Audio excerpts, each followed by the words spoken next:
श्री गणेशाय नमः। अलख निरंजन आदेश। हर हर महादेव। नमस्कार दोस्तों, सावन का महीना बस आने ही वाला है। सावन का महीना भगवान महादेव का सबसे प्रिय महीना माना जाता है। यह महीना शिव भक्तों के लिए बेहद खास होता है। कहा जाता है कि इस पावन महीने में भगवान शिव कैलाश से अपने परिवार समेत पृथ्वी पर आते हैं। इसलिए शिवालयों में भगवान महादेव समेत पूरे शिव परिवार का अभिषेक किया जाता है। ऐसे में भगवान भोलेनाथ के शिव परिवार के बारे में जानना बेहद जरूरी है। शिव परिवार में भगवान शिव, माता पार्वती और उनके दो पुत्र गणेश और कार्तिकेय के बारे में आप जानते हैं। वैसे कई अन्य कहानियों और लोक कथाओं में शिव पार्वती जी के अन्य पुत्रों के बारे में भी जानकारी बताई गई है। तथा पुत्रियों की बात करें तो शिव पार्वती जी की अशोक सुंदरी, मनसा और ज्योति ये 3 पुत्रियां थी।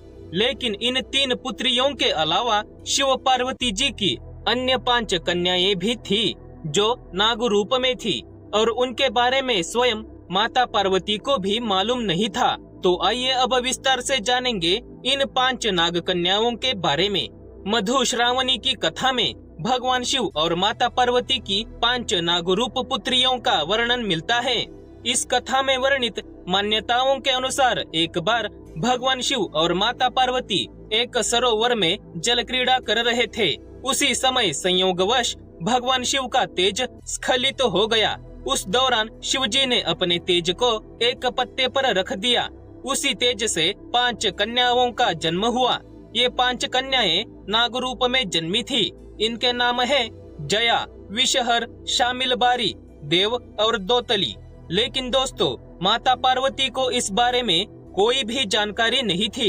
पर भगवान शिव इन नाग कन्याओं पर अपने पुत्र गणेश और कार्तिकेय की तरह ही स्नेह करते थे। वे हर दिन ब्रह्म मुहूर्त में सरोवर के पास जाकर अपनी 5 नागरूप पुत्रियों से मिलते थे और उनके साथ खेलते थे। एक दिन माता पार्वती को संदेह हुआ कि शिव जी बिना बताए रोज सुबह कहाँ जाते हैं। एक दिन माता पार्वती भी शिव जी के पीछे पीछे सरोवर तक पहुँच गई और वहाँ पर महादेव को नाग कन्याओं के साथ पिता के समान स्नेह करते हुए देखकर माता पार्वती क्रोधित हो गई। माता पार्वती ने क्रोधवश उन 5 नाग कन्याओं को मारना चाहा। जैसे ही उन्होंने मारने के लिए पैर उठाया तभी महादेव ने उन्हें रोक दिया और महादेव ने माता पार्वती को अपनी नागरूप पुत्रियों के जन्म की सारी कथा बताई। उसके बाद माता पार्वती का क्रोध शांत हुआ और उन्होंने 5 नाग कन्याओं को अपनी पुत्रियों के रूप में स्वीकार किया।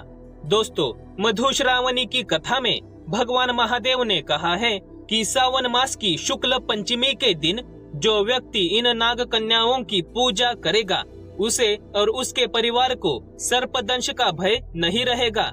उसके घर में अन्न व धन के भंडार सदैव भरे रहेंगे। यही कारण है कि सावन कृष्ण पंचमी और सावन शुक्ल पंचमी के दिन इन 5 नाग कन्याओं की विशेष पूजा की जाती है। तो दोस्तों, आपको ये कहानी कैसी लगी कमेंट करके अवश्य बताइए। भगवान शिव से जुड़ी ऐसी ही रोचक जानकारी प्राप्त करने के लिए महादेव दर्शन चैनल को सब्सक्राइब करके बेल आइकन को ऑन करें। शिव भक्ति के इस पवित्र प्रचार कार्य में हमारा साथ दें तथा पूरे श्रद्धा भाव से बोलिए हर हर महादेव। धन्यवाद।